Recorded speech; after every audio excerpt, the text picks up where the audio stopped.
Hello my YouTube family. तो कैसे हो आप सब? आशा करती हूँ आप सब बहुत अच्छे होंगे और हम भी बहुत अच्छे हैं। तो आज की सुबह बस हम निकल चुके थे महादेव के दर्शन के लिए।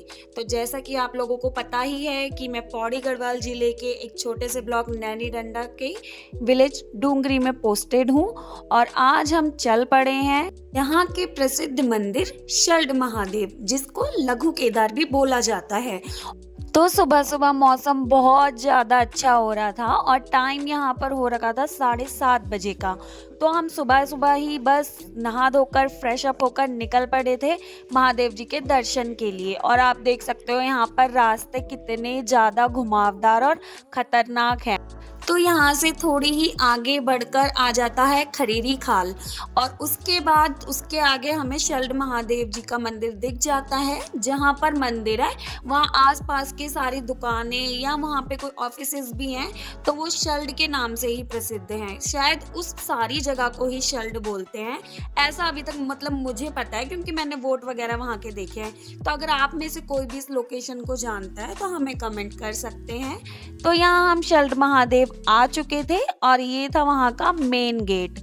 और आप देख सकते हो यहाँ पर अभी तो हमें फिलहाल कोई नजर नहीं आ रहा था। यहाँ पर हम मंदिर में गेट से एंट्री कर रहे थे। यहाँ देखिए, आप पहले ही ऊपर आपने पढ़ लिया होगा क्या लिखा है, लघु केदार। जैसा कि मैंने आपको वीडियो के स्टार्टिंग में ही बताया था कि शल्ड महादेव जी का मंदिर है, इसे यहाँ के लोग लघु केदार नाम से भी जानते हैं और इसी नाम से ये प्रसिद्ध भी है।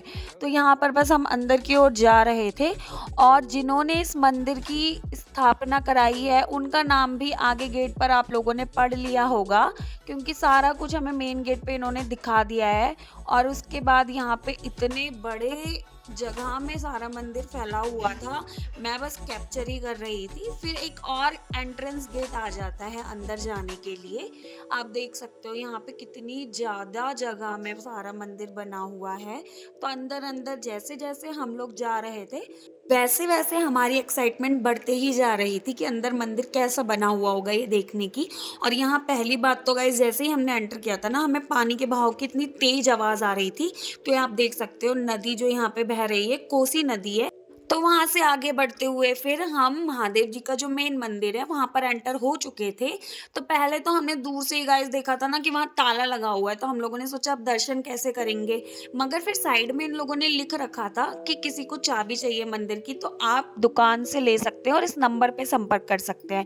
तो हम लोगों ने नंबर पे कॉल करके दुकान से चाबी ले ली थी, क्योंकि आपको पता है कि ऐसी जगह पर मंदिर बने हैं तो कभी कोई भी आ सकता है। और मंदिर में धनराशि, दान, बहुत चीज़ें रखी होती हैं, मूर्तियाँ होती हैं कितनी एक्सपेंसिव और कितनी अच्छी, इस वजह से लोग ताला लगा के रखते होंगे। तो हम लोगों ने वहाँ से चाबी कैरी की। उसके बाद हम लोगों ने मंदिर का यहाँ दरवाजे से ताला खोला और हम लोग यहाँ महादेव जी के दर्शन करने के लिए आ गए थे।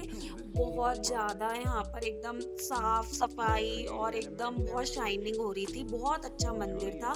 तो यहाँ हमने फिर अंदर जाके शिव जी की पूजा की। यहाँ पर मंदिर में अंदर जो शिवलिंग है ये बहुत ही प्राचीन काल से यहाँ पर विराजमान है। तो हमने शिवलिंग की सेवा की, पूजा आराधना की उनकी। और उसके बाद हम दोनों ने अच्छे से अपना जो भी हमें भगवान जी से कहना था, मांगना था, उनको बहुत सारा पहले तो थैंक यू बोलना था कि उन्होंने हमारे लाइफ में इतने सारी चीज़ें हमें दी हैं और आगे भी बस वो हमारे साथ सब अच्छा ही करें।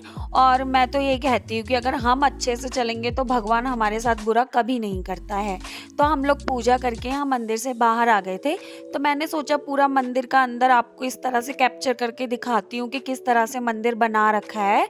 तो यहाँ पर ना इन्होंने इस तरह से थोड़ा ये स्नेक सांप की मतलब प्रतिमा बना रखी थी और हर प्रतिमा के नीचे एक मंत्र लिख रखा था। यहाँ पे जैसे कि आप देख सकते हो एक छोटे छोटे मंत्र लिखे हैं और ये हमारे शिव जी के ही मंत्रों को डिनोट करता है। तो मैंने सारे ये मंत्र कैप्चर किए थे और काफ़ी यहाँ पे सुंदर इन लोगों ने बना रखा है मंदिर का अंदर एंट्रेंस वगैरह। और मंदिर भी एकदम साफ़ है। यहाँ पे आप देख सकते हो दरी बर्तन वगैरह रखे हैं कि कभी कोई भजन शाम होती होगी या फिर कभी कोई हवन वगैरह कराते होंगे, तो यहाँ सारा अरेंजमेंट ये लोग मंदिर में ही कर लेते होंगे। तो उसके बाद आगे बढ़े तो यहाँ पर मुझे एक बोर्ड दिखा, यहाँ पे इन लोगों ने लिख रखा था कि अगर किसी को हवन पूजा करानी है तो 1 दिन की जो धनराशि है वो है 500 रुपए, 2 दिन का किराया 1100, 3 दिवस का 1500 और 5 दिवस का 2100। तो इस हिसाब से किसी को भी यहाँ कोई हवन कराना है या कुछ भी, तो उस तरह से यहाँ पर ये लोग कांटेक्ट कर सकते हैं मंदिर के पुजारी से। उसके बाद यहाँ पर ऊपर कुछ प्राचीन मूर्तियाँ इन लोगों ने रख रखी हैं, यहाँ गणेश जी की मूर्ति थी, माता रानी की मूर्ति थी। तो अगर आपको भी आना है लघु केदार शल्ड महादेव जी के दर्शन करने के लिए, तो आप लोग रामनगर से मरचूला तक आ सकते हो। रामनगर से यहाँ का डिस्टेंस करीबन 45 से 50 किलोमीटर है और उसके बाद मरचूला से 14 से 15 किलोमीटर का है। तो आप लोग कभी भी आ सकते हो शल्ड महादेव जी के दर्शन करने, क्योंकि अगर आप अभी केदारनाथ नहीं जा पा रहे हो तो लघु केदार तो आप आ ही सकते हो। उसके बाद दर्शन करने के बाद हम लोग आ चुके थे मंदिर से बाहर थोड़ा सा। यहाँ पे आप देख सकते हो कितने छोटे बड़े घंटे घंटियाँ यहाँ पर लटक रखे हैं।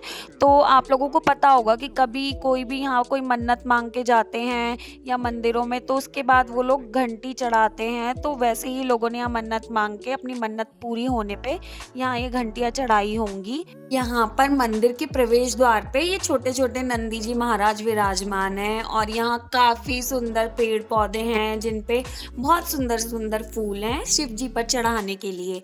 यहाँ हवन कुंड बना है जहाँ लोग हवन कराते होंगे। उसके बाद हम आगे बढ़े तो हमें मिला शनि महाराज जी का मंदिर, तो हम लोग गए शनि देव के दर्शन के लिए। तो यहाँ हमने पूजा की और आपको पता है शनि देव जी की पूजा की एक अलग ही विधि होती है जो कि हम तेल चढ़ाकर करते हैं, दिया जला के करते हैं। तो उसी तरह से हमने उनकी पूजा की और यहाँ मैं आपको दिखा रही हूँ ये बरगद का पूरा इस तरह से पेड़ है जो देखने में ही आप लोगों को भी पता चल रहा होगा कि कितना प्राचीन वक्त से यहाँ पर है। और इसी के अंदर ही इन लोगों ने शनि देव जी का मंदिर भी विराजमान कर रखा है और पूरा इस तरह से मंदिर का जो बना हुआ है प्रांगण मैं आपको दिखा रही हूँ कि कभी कोई यहाँ भंडारा या हवन होता होगा तो यहाँ बहुत ज़्यादा जगह है। इस तरह लोगों के बैठने के लिए भी इन्होंने बना रखे हैं सीमेंट के छोटे छोटे से ये बेंचेस। काफ़ी बड़ा ये मंदिर का प्रांगण है। तो उसके बाद हमने सोचा हम नीचे चलते हैं कोसी नदी की साइड और थोड़ा सा देखते हैं वहाँ का भी सुंदर नज़ारा। तो यहाँ से हम थोड़ा सा मुश्किलों को पार करते हुए नीचे की तरफ गए, क्योंकि रास्ते तो मैं आपको अपनी पहले वाली वीडियोस में भी दिखा चुकी हूँ यहाँ के कैसे हैं। और अगर आप लोगों ने मेरे पहले के वीडियोस नहीं देखे हैं तो किस बात का इंतज़ार कर रहे हो गाइस, जल्दी से देखो हमारे उत्तराखंड के खूबसूरत नज़ारे जो कि आपको मेरे हर ब्लॉग में दिख जाएंगे। और बहुत जल्दी ही अक्टूबर के महीने में मैं आपके लिए बहुत सारा अपना फैमिली वीडियोस लाने वाली हूँ। तो फिर आगे बढ़ते हुए हम पहुँच चुके थे यहाँ नीचे कोसी नदी की ओर और आप देख सकते हो जल का प्रवाह कितना ज़्यादा तेज है। आगे वीडियो में मैं आपको खुद आवाज़ सुनाती हूँ कि आप देखिए कितना तेज ये जल बह रहा है।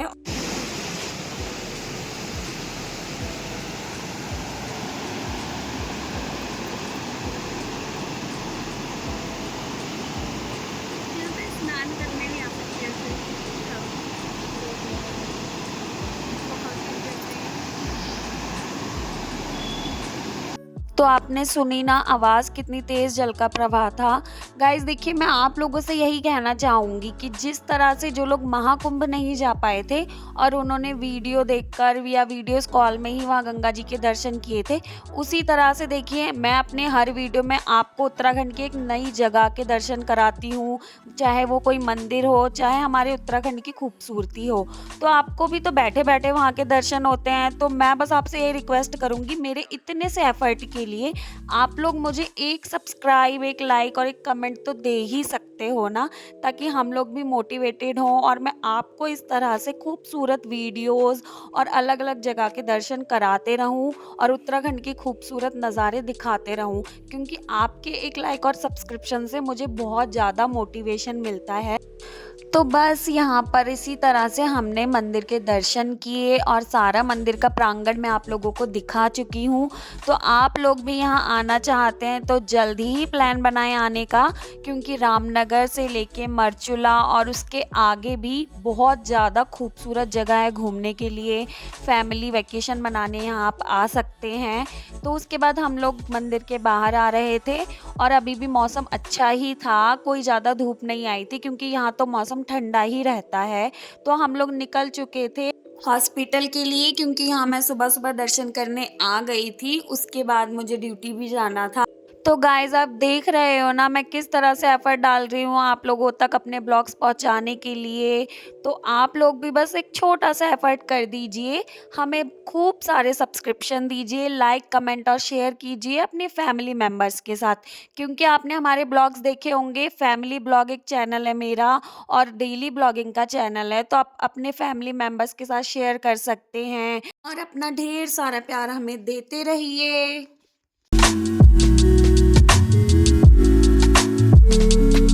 Calico.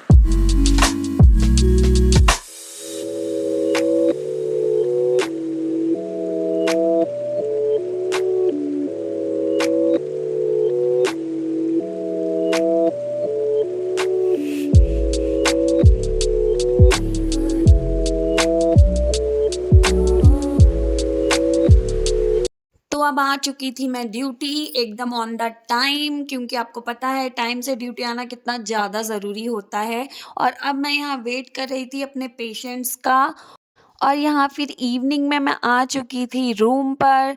तो guys thank you for watching और हमें ढेर सारा लाइक, शेयर, सब्सक्राइब दीजिए। Okay bye.